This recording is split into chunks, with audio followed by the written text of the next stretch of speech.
کہ تم کیسی بیوقوفی کی باتیں کر رہی ہو, ایسا کہ کیسے ہو سکتا ہے. اور ناصرہ پھر انہوں نے علامہ اقبال کا ایک مصرع بھی پڑھا اور انہوں نے کہا کہ یہ بتاؤ کہ تمہیں آزادی نسواں چاہیے یا زمرد کا گلوبند؟ تو اس نے کہا مجھے دونوں چاہیے. اس نے کہا زمرد کے گلوبند میں بھی کوئی حرج نہیں ہے, آزادی نسواں بھی چاہیے, زمرد کا گلوبند بھی چاہیے. تو اب بتائیے, شاعری تو آپ نے اتنی اچھی اچھی نظمیں سنی, میں 2-4 شعر سنا دیتی ہوں. اسی زمانے کے ہیں جو ایک زمانہ ہم پہ گزر چکا ہے, ضیاء الحق صاحب کا زمانہ. وہ یہ ہے کہ یہ سچ ہے یہاں شور زیادہ نہیں ہوتا, یہ سچ ہے یہاں شور زیادہ نہیں ہوتا, گھر بار کے بازار میں پر کیا نہیں ہوتا, گھر بار کے بازار میں پر کیا نہیں ہوتا, دی جس نے محمد کی رسالت پہ گواہی, اب اس کی گواہی کا بھروسہ نہیں ہوتا.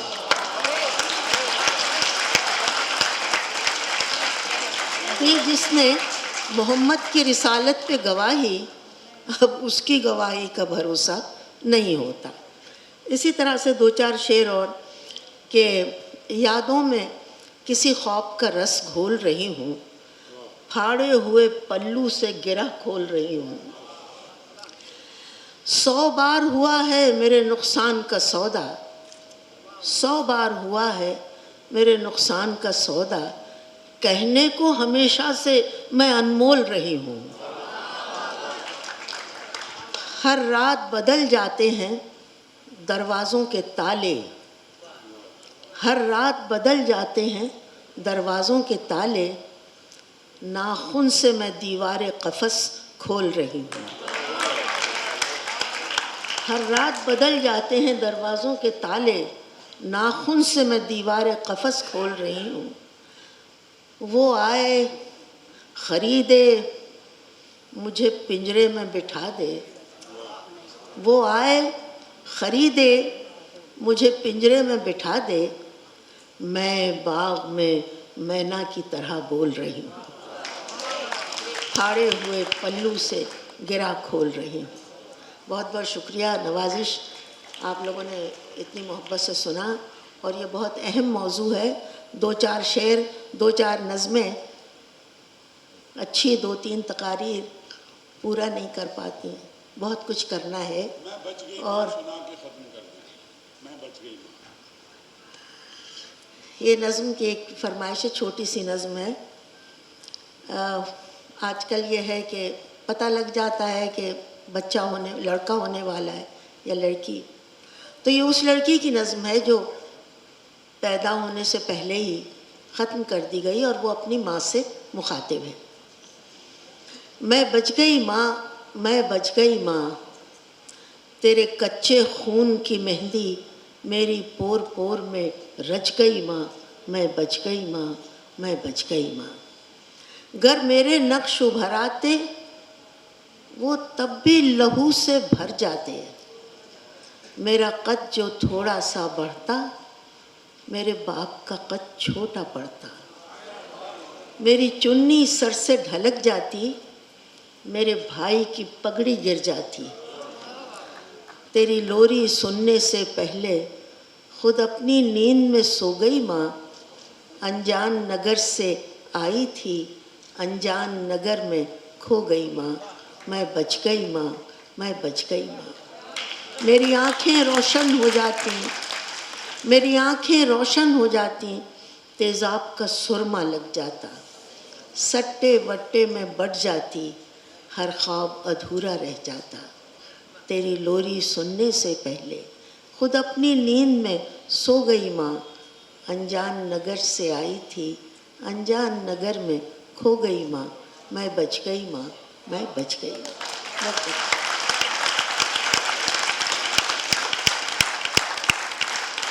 شکریہ زہرا نگار صاحبہ.